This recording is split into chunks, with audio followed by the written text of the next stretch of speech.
ছাত্র জনতার জুলাই গণ অভ্যুত্থান স্মরণে। আসলে আজকেই ছিল সেই দিনটি। আমরা যখন রাজধানী ঢাকার রাজপথে এই 17-18টি বছর আন্দোলন সংগ্রাম করেছিলাম, সে আন্দোলন সংগ্রামে এভাবেই আমাদের চোখের সামনে অনেকে নিহত হয়েছিল, অনেকে পঙ্গুত্ব বরণ করেছিল, অনেকে আহত হয়েছিল এবং আমিও কয়েকবার আহত হয়েছিলাম। কিন্তু সর্বশেষ আমি যখন মুগদা মেডিকেল কলেজ হাসপাতালে প্রায় 1 মাসের মতো আইসিইউতে ছিলাম, ডাক্তার বলেছিলেন বাঁচবে না, কিন্তু শেষমেশ আমি ফিরে এসেছি, বেঁচে এসেছি আল্লাহর অশেষ রহমতে, মানুষের দোয়ায়, মায়ের দুধের জোর। আসলে কি বলবো, এই দিনের কথা মনে পড়লে আসলে আমাদের এখন সব কিছু আমরা ভুলে গিয়ে তখন এই রক্তের কথা, শহীদের কথা আর এই যারা আন্দোলন সংগ্রাম করেছিল তাদের কথাই মনে পড়ে। বিগত 17-18টি বছর আমরা আন্দোলন সংগ্রাম করেছিলাম। দেশের বাইরে লন্ডনে ছিলেন আমাদের নেতা, আমাদের মাননীয় প্রধানমন্ত্রী জনাব তারেক রহমান। উনি নির্দেশ দিতেন এবং ওনার নির্দেশকে ফলো করে আমরা আন্দোলন সংগ্রাম করতাম, রাজপথে থাকতাম। কিন্তু সেই আন্দোলন সংগ্রাম আজকে আমরা প্রায় 2 বছর পার হয়েছি, পাশাপাশি আমরা কিন্তু এখনও আমাদের ন্যায় বিচার পাইনি। আমি মাননীয় প্রধানমন্ত্রীর প্রতি দৃষ্টি আকর্ষণ জানাবো এবং দৃষ্টি আকর্ষণ করে বলছি, আপনি এই দেশের প্রত্যেকটি মানুষেরই প্রধানমন্ত্রী এবং সকলেরই আপনি মাননীয় প্রধানমন্ত্রী। অতএব দেখার দায়িত্ব আপনার। এই রাষ্ট্রের সুবিধা অসুবিধা আপনিই বুঝবেন ভালো। যেহেতু আমরা বিভিন্ন সময় নির্যাতিত হয়েছি, আমাদের টাকা পয়সা লুটপাট করেছে, ব্যবসা প্রতিষ্ঠান ভেঙেছে, বাড়ি ঘর ধরে থাকতে দেয়নি, আমাদের পিতা ভাইকে হত্যা করা হয়েছে, আমরা আহত হয়েছি, আমরা এখনও সেই গ্লানি বুকে ধারণ করে চলি এবং আপনার প্রতি আমরা অত্যন্ত মনোবল রেখেই এই রাষ্ট্রকে কিভাবে সামনের দিকে এগিয়ে নিয়ে যাওয়া যায় এবং আরও দীর্ঘদিন আপনি ক্ষমতায় থাকতে পারেন, অন্তত 20 বছর, তাহলে বাংলাদেশকে একেবারে পূর্ণাঙ্গ রূপে রূপান্তরিত করা যাবে। এই মন মানসিকতা আমাদের ভিতরে সবসময় আছে এবং এটা নিয়ে আমরা কাজ করছি। আমরা সবসময় চাই আপনি দেশের মঙ্গলে কাজ করুন, যেভাবে এগিয়ে যাচ্ছেন।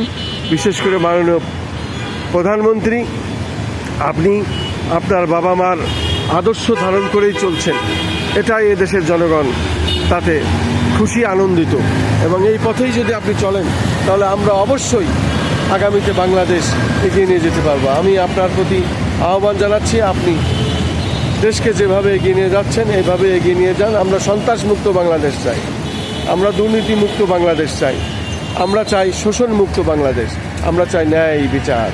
আমি খন্দকার মাসুদুজ্জামান, আজকে এই পর্যন্তই। যেহেতু আজকের এই দিনটাকে আমরা বিশেষভাবে স্মরণ করছি। আসসালামু আলাইকুম।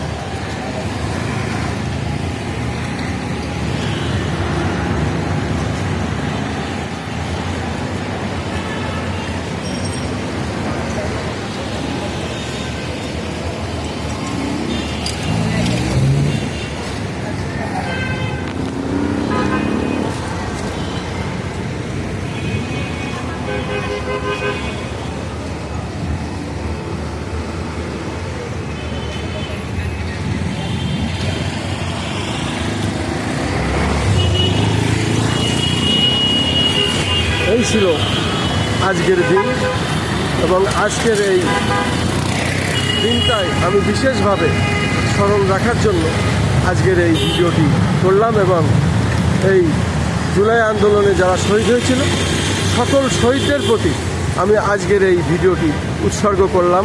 আমাদের 12টা ইউটিউব চ্যানেল এবং 2টা অনলাইনের পোর্টাল এবং 2টো অনলাইন পোর্টালের আমি সম্পাদক প্রকাশক হিসাবে দীর্ঘদিন কাজ করেছিলাম এবং এই কাজ করতে গিয়ে শেখ হাসিনা সরকার আমার 2টো অনলাইন পোর্টাল বন্ধ করে দেয়, সেটাও আমি চালু করতে চাই।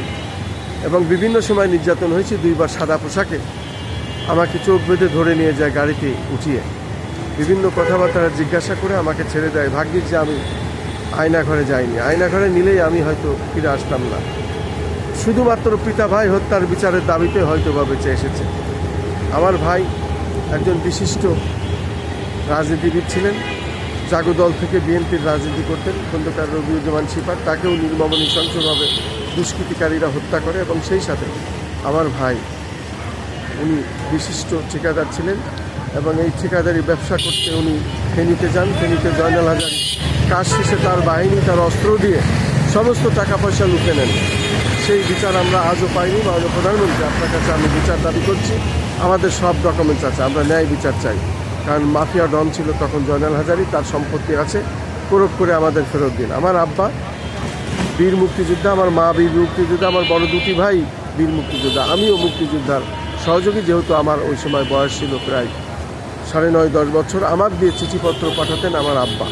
খুলনাতে উনি পানি উন্নয়ন বোর্ডে চাকরি করতেন এবং ওই সময় উনি এম এ জলিলের নেতৃত্বেই উনি মুক্তিযুদ্ধের সমস্ত মুক্তিযোদ্ধাদের অস্ত্র ট্রেনিং দিতেন। যেহেতু ব্রিটিশ আমলে উনি পুলিশে চাকরি করতেন, অস্ত্র ট্রেনিং ওনার জানা ছিল এবং ব্রিটিশ বিরোধী আন্দোলনে ওনার মুখ্য ভূমিকা ছিল।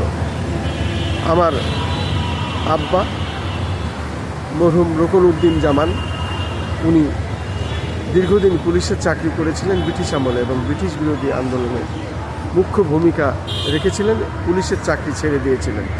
পানি উন্নয়ন বোর্ডে উনি চাকরি নেন খুলনা অঞ্চলে উনি দীর্ঘদিন ছিলেন এবং মুক্তিযুদ্ধে অংশগ্রহণ করেন। আমার আব্বা, আমার মা, আমার বড় দুটি ভাই খসরুজ্জামান বাবু এবং আমার ভাই মৃত খন্দকার রবিউজ্জামান শিপার। আজকে আমি ন্যায় বিচারের জন্য পথে পথে ঘুরছি।